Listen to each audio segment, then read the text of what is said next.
باپ اور بیٹے اور روح القدس کے نام میں آمین۔ مسیح ہمارے واسطے مر گیا تاکہ ہم اس کے ساتھ جئیں۔ ہمارے لیے آج کی تلاوت مقدس پولس رسول کا تسالونیکیوں کے نام پہلا خط، اس کا 5واں باب اور اس کی پہلی 6 آیات اور پھر 9ویں آیت سے لے کر 11ویں آیت تک۔ مگر اے بھائیو، تم اس کے محتاج نہیں کہ وقتوں اور زمانوں کی بابت تمہیں لکھا جائے، اس واسطے کہ تم آپ خوب جانتے ہو کہ جس طرح رات کو چور آتا ہے، اسی طرح خداوند کا دن آنے والا ہے، جس وقت لوگ کہتے ہوں گے کہ سلامتی اور امن ہے، تب جس طرح حاملہ کو درد لگتے ہیں، ان پر ناگہاں ہلاکت آئے گی اور وہ ہرگز نہ بچیں گے۔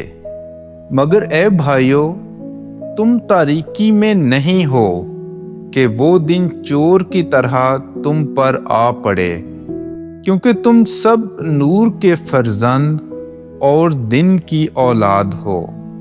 ہم نہ رات کے ہیں نہ تاریکی کے، پس ہم اوروں کی طرح سو نہ رہیں، بلکہ جاگتے اور ہوشیار رہیں، کیونکہ خدا نے ہمیں غضب کے لیے نہیں بلکہ اس لیے مقرر کیا ہے کہ ہم اپنے خداوند یسوع مسیح کے وسیلے سے نجات حاصل کریں۔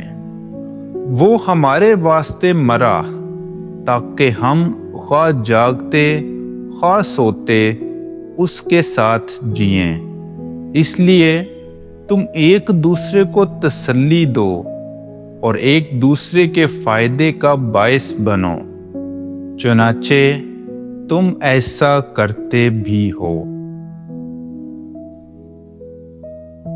پاک کلام کے پڑھے اور سنے جانے پر خدا کی برکت ہو۔